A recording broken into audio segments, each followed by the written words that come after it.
Transparent communication. It is paramount to success in business. That is the words of one CEO who leads one of the most recognizable brands in all of the world. And I'll give you a hint. Chuck E. Cheese's, where a kid can be a kid. You're in the enterprise zone at the Nasdaq.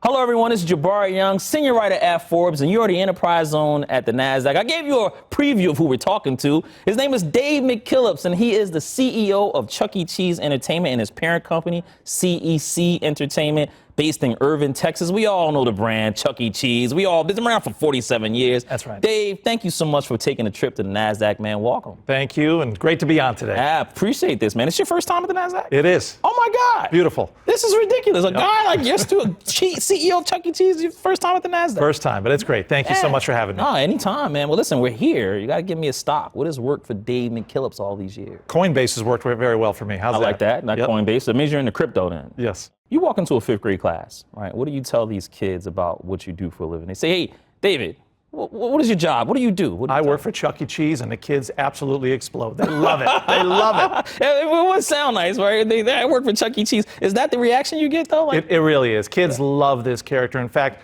I've been in the entertainment business for 35 years. I've worked at DC Comics representing Batman and Superman, Sesame Place with the Sesame Street characters, SeaWorld, all over the place. But when I was looking at joining Chuck E. Cheese, I was there for the countdown, and maybe you saw it when you were there as well. And it's 10, 9, 8, 7. It goes down to 1, and Chuck E. Cheese comes out of the door, and it's like a Taylor Swift concert. The kids are going bananas. Yeah. That's what 5-year-olds love about Chuck E. Cheese. I was ordering my 1-hour game cart when that happened. My daughter caught it, though. Yeah, so I was busy there. But listen, man, jump into some important news because you kind of set it off the top, but you're coming off a $350 million transformation with the brand, redesigned over 400 locations again. Added trampolines, right? No more ball pits, no more space tubes, things that I grew up on, right? You have live shows, no more animatronics, right? Those are gone and stuff for a few locations. The digital dance floor, again, seeing the young kids interact with that while I was there the other day was really interesting. But here you are again, trying to reimagine entertainment for the average 5-year-old, right? Take me on the brand, inside of the brand. What's happening? We had to. Yeah. And, I joined the company in January 2020, right before COVID hit. It was a tough brand to be a part of during that time period. We were shut down for nearly 18 months, in some markets nearly 24 months. But it gave us time to reimagine what Chuck E. Cheese is going to be for a new generation of kids. And our founder, Nolan Bushnell, was such an incredible inventor and brought in the animatronics, and it was all about the games and the animatronics and great pizza. But the world had moved on. And then active play was introduced. And, Chuck E. Cheese lost its way for almost a decade. Yeah. So we looked at it, and we brought in the bright colors. We brought in what's important to mom, and that was clean bathrooms, primary colors, the little plugs for your phone at your table. And then we looked at entertainment for 5-year-olds. How are they consuming entertainment? It's bite size. And we added a digital entertainment offering where it's floor-to-ceiling jumbotrons, a television network, our digital dance floors, still all the great games, but then we added active play.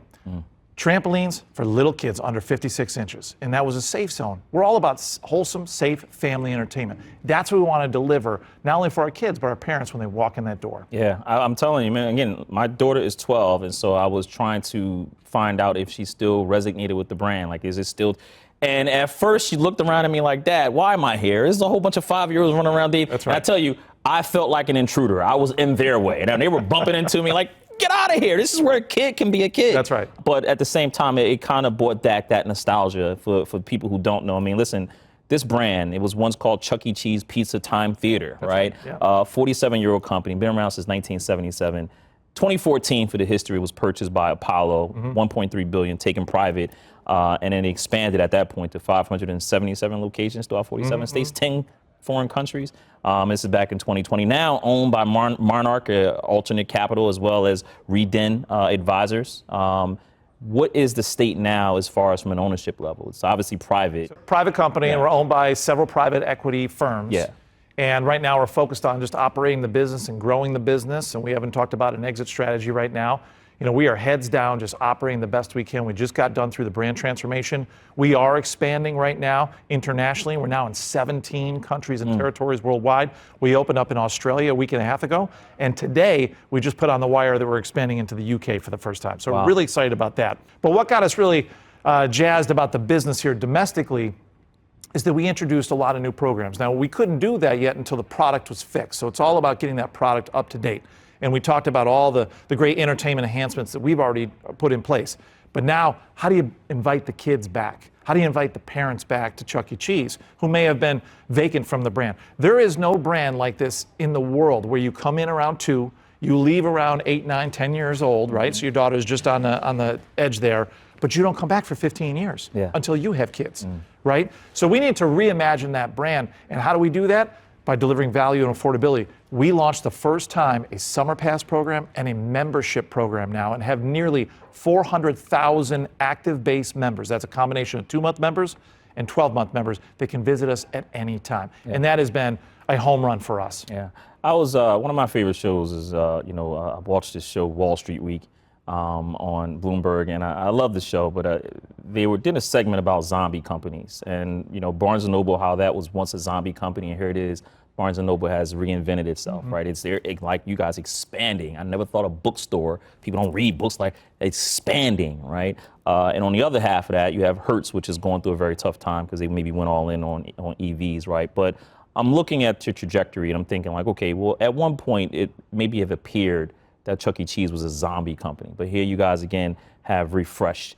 One of those ways that you've done that is that you've mentioned on previous interviews that you got back into the birthday business. And it just so happens when I was there, it was a birthday party going on. You got back into the birthday business. What are you finding about getting back into that business and how it's helping you kind of go through the rebrand? We are the birthday capital of the universe. We host more than 500,000 birthdays every single year. But here's what happened over the last 18 months. With the macroeconomic pressure against our families, almost 70% of families live under 100,000 household income, right? And birthdays can be expensive. The average guest thinks a birthday party is over $300. So we created a new birthday platform about this time last year. We launched it, a $99 birthday program for just 6 kids. And it gave you the great birthday experience with Chuck E. Cheese. You got to be in the ticket blaster, but food was a la carte. You could bring in your own cake, and it reignited our birthday program. So we are so pleased with that. Our numbers have been double-digit growth on birthdays, and that is the most important marketing vehicle we have as a brand, because for every one child, they bring up to 9 kids for a full birthday party. And that's important because that's the first time a lot of kids experience the brand. Yeah, absolutely. I mean, listen, that's why it caught my eye. I was driving on that very location we're talking about. Don't tell people, I don't want them to know where I live. But, in New Jersey, and that sign, it caught my eye. It was months ago. It was a $99 fee. I said, hey, that's my daughter. Would you like to have a party at Chuck E. Cheese? Again, she's 12, so she's thinking, no, it's for 5-year-olds. But that price point caught my eye, the $99, birthday party. That promotion, is that still going on? And it's still going on. Yep. Okay, how's it going? Very, very well. Yeah. So we are thrilled with that in our membership program. We just announced our Q2 earnings, and we're up 3.2% in same-store sales.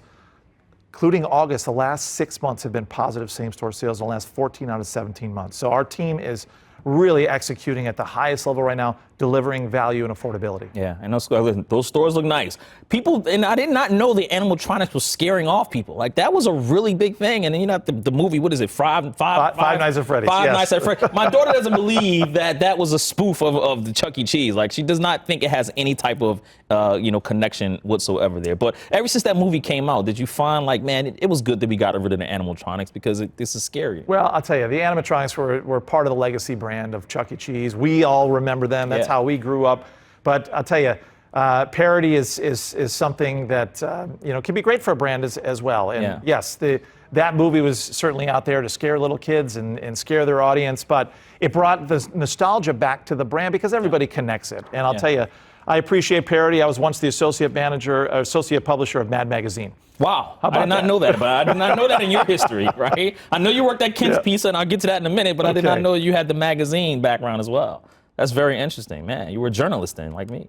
There Yeah, you go. love that. Well, listen, I took it to LinkedIn, and you saw this, right? I went right to LinkedIn, and I asked people, I said, I got the Chuck E. Cheese CEO coming up. Yep. We all know this project. What would you ask him? And I'm going to read this live, right? Okay. One of the questions that I got, which I thought was very, very interesting, but it's from one of my followers. Her name is Tiffany, and it says, how do you balance nostalgia with modernization? Many parents grew up on the brand, but today's kids want different experiences. How do you balance nostalgia with not moderation? I thought that was a great question. So here's what we're doing. We have to define what is important to the brand, right?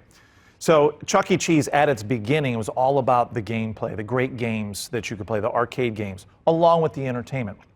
But entertainment has evolved over the years. Yeah. We still have those great games, the biggest brands, the best arcade games. We have the #1 uptime of any FEC in the country, 99.1%. Our games are always working. So check mark on the games. The second part is the entertainment. So the entertainment that we consumed as little kids was the animatronics, and was still all about music, right? Munch's Make Believe Band. Well, today, we still have the character there, but it's a live character show. Chuck E. Cheese comes out every hour on the half hour. And now we've partnered with the latest brands like Kids Bop. So we have the latest music there, and as kids are consuming entertainment differently, like little bites all the time, with a digital format, we can change our entertainment on a daily basis. Yeah. So that was important. The third, ball pits, right? Well, we don't have ball pits anymore, but active play is still important. So active play has evolved, and now we have trampolines and our new superhero playground, which you're going to get near your location here next year. Yeah, I'm looking forward. So, but we look at that. The brand needs to continue to evolve. We need to keep telling that story. From a nostalgia perspective, we haven't lost our way. In fact, we still appreciate our fan bases that love the animatronics, and we have kept locations here in the East Coast, in Hicksville, out in Long Island. We've got one in the Midwest, in Northridge out in LA for your viewers out there, where you can still go and see the animatronics, as well as all the new entertainment as well. Yeah. And then finally, you may have seen this. We just launched Chuck's Arcade. Oh. And that is a throwback. It's a nostalgic arcade. It's in malls. Doesn't serve food, doesn't serve beverage, but it's got games like Pac-Man and Pong and Donkey Kong, as well as all the new games. But you've got the retro merchandise in there. It's a little throwback from our past. So it's a tough balance, but again, who's our core customer? It's a 5-year-old. Yeah. So that's who we really need to promote to. Well, they can't drink, but does it have beer at these particular locations that they have? Not in the Chuck's Arcade, except for the one in Kansas City. Okay, yeah, you can start getting beer there. I'm telling you, Dave, your clientele is going to be different. It's going to go up there. But, listen, one of the things, too, the nostalgia part I had fun playing was the big giant, what was that, Operation game. Oh, yeah. Right? That was really fun. Like, Cool. I spent my whole game pass, trying to, get that. That was really fun. But as I'm taking inside the Chuck E. Cheese business, I saw a few headlines and I wanted to get your take on it. The one is, obviously, you went through the bankruptcy, got out of the bankruptcy, spent over $300 million to renovate the properties. But there was a headline in Bloomberg, I believe it was, about bonds, and seeking to raise $600 million debt payment with a 5-year, $650 million bond that was distributed in April 2021. What's the financials looking like for Chuck E. Cheese? Those notes will be coming due next year, but we have a deal in place that I can't talk about quite yet, but we'll have some news here for you in Q3, and so we'll resolve that. So that's not an issue. We're back up to 2019 levels. We're very happy with the business. As I mentioned, we just finished our Q2 earnings. Yeah. We were up $15 million in revenue, $9 million in EBITDA. Our gross profit margin ticked up a point to 85%. So the business is really healthy. Like any other high fixed cost business, we're challenged with a lot of costs, whether it's variable costs on the labor side or on the fixed costs with anywhere from energy to utilities. So we're working through that. But very, very pleased with the business. Yeah, tariffs haven't bothered you at all, I mean? Well, they have, but we got in front of that. We mitigated a lot of the tariff risk, and we ordered some games in advance just to see how things were going to settle down in terms of tariffs coming out of China or some of our games, but we work with a lot of domestic partners as well. So, there'll be some impact, but we were able to mitigate a lot of that. What's been the biggest positive surprise about being CEO of Chuck E. Cheese? How many people love this brand? Yeah. For all the entertainment brands I've worked for, people absolutely love Chuck E. Cheese. They're so passionate about it because everybody has a story and everybody has a memory when they visit it. Yeah, I'm telling you, this is true. I'm saying every time I go there, I'm thinking like, I wonder if that 5-year-old is going to remember this when they turn and get older. They do. But with all positives, there are negatives. What's been the biggest negative surprise about? I'll tell you, just the economy has been challenging. We're very seasonal in terms of weather. Weather can affect us. As you remember, January, February here. In New York, we had the terrible storms, and if they hit on a big holiday weekend, that can hit you. I came from theme parks, so you prayed for blue skies, and here it's not a bad thing if it rains at Chuck E. Cheese because people come indoors. So that's been a big challenge for us. And just I think the economy as a whole over the last couple of years really put a lot of pressure on our business and all the other family entertainment business as well. But we've been able to be creative and been able to drive traffic, and very pleased with the performance. Yeah, most definitely.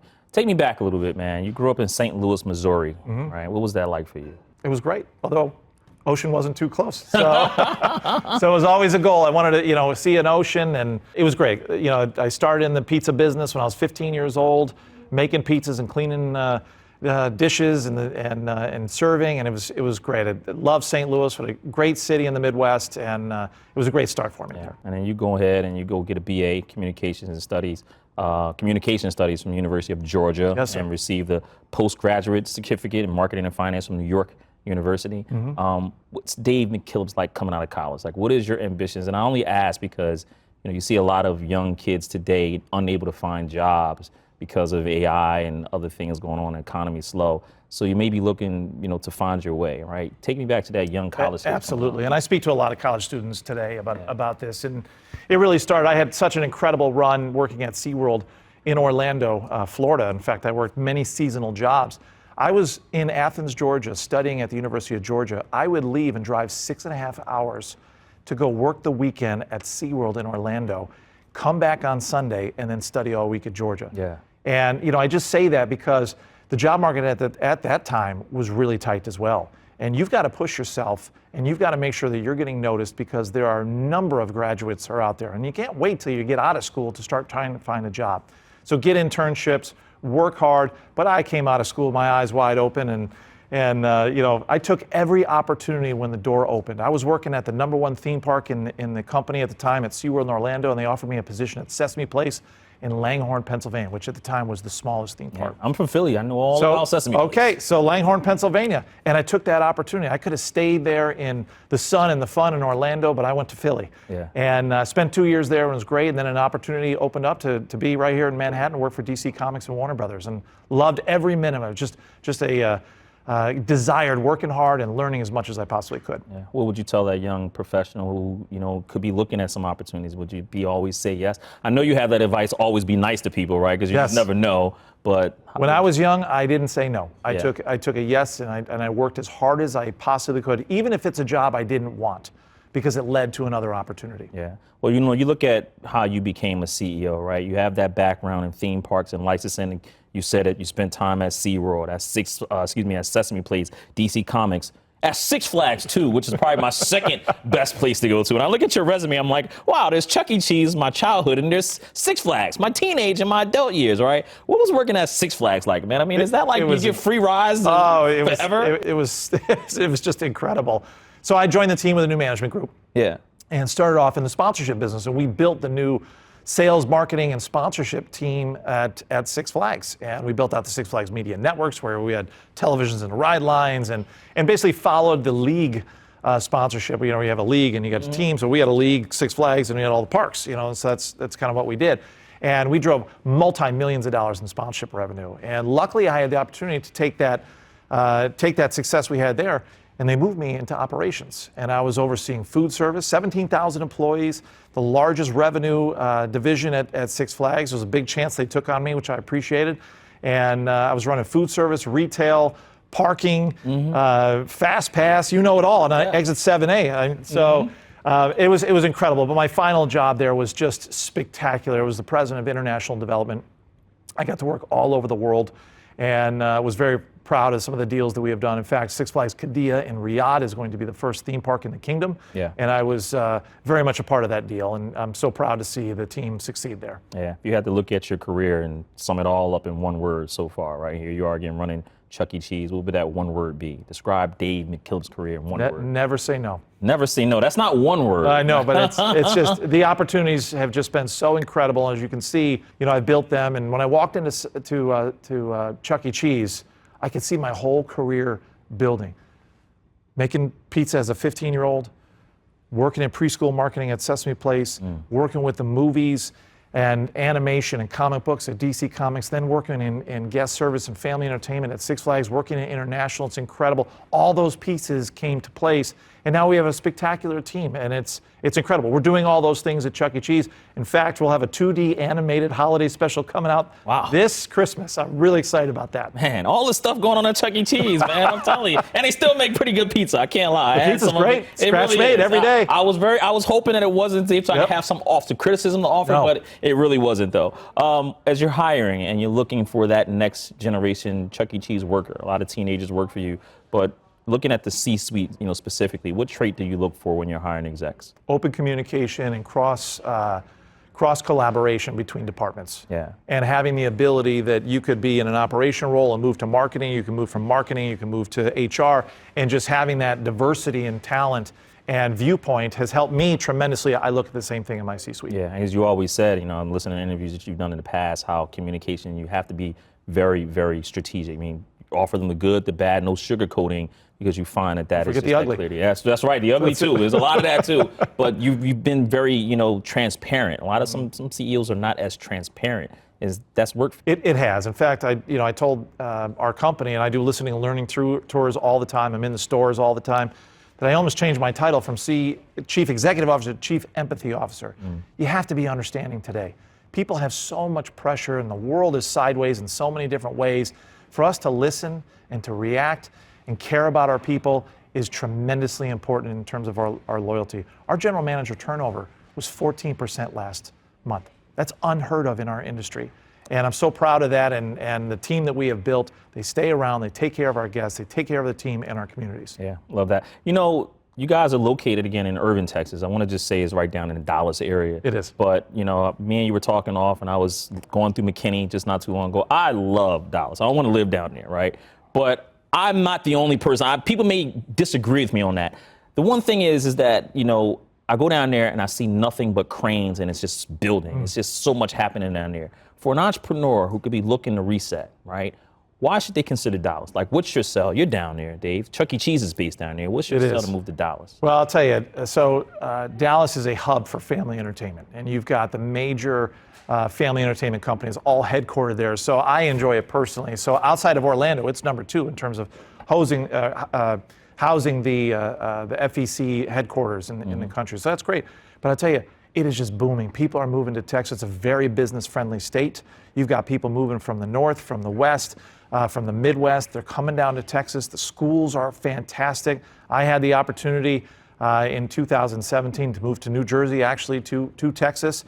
And what a blessing it has been for our family, and it's just a great place to be. Yeah, no state taxes too, man. I love That's that part. Got about a couple minutes left here. Fun centers in the U.S., right? You look at Outlook stuff. Definitely expanding. I went to the Chuck E. Cheese where I live, but when I was in Dallas, I did go to Andretti Indoor Carts again. Fantastic. Fantastic spot. Fun centers are definitely very expanding, but what is something that people aren't talking about how they're going to sustain and be able to, again, attract a new generation of people who want to be on their phone the whole time? Well, they do, but there's something special about family entertainment and just overall lifestyle. People are looking to go out and have fun. Yeah. They want the experiences over tangible items. We've seen that trend over the last couple of years, and it exploded post-COVID.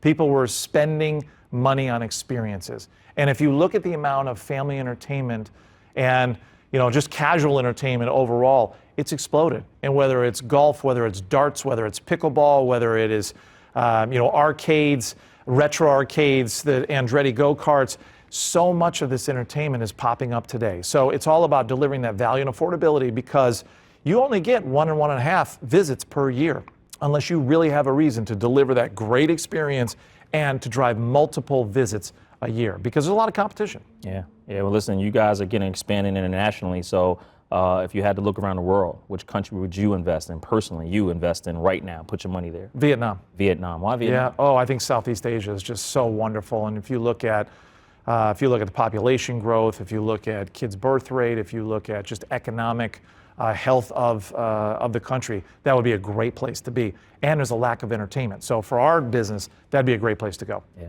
love that. You may have answered this one before, but I'll get you out of here on this, right? My favorite business book, Jim Collins' Good to Great. Love that book. I do too. What's the difference between a good entertainment center and a great one? I think it's all about the service. So, I think you've got everything from, if you have food quality, arcades, entertainment, all the same, the difference is going to be about the service. and it's all led by your captain, who's the general manager. Yeah. Dave, please come back to talk more business, man. Love it. You know, Chuck E. Cheese is not going anywhere. Been around 47 years, coming up on 50 years, Yes, sir. man. Congratulations. Thank you so much. Definitely not easy. Dave McKillips here at the Nasdaq. Make sure you check out Chuck E. Cheese. Why not? Where his kid can be a kid. Thank you for watching. Thank you for listening.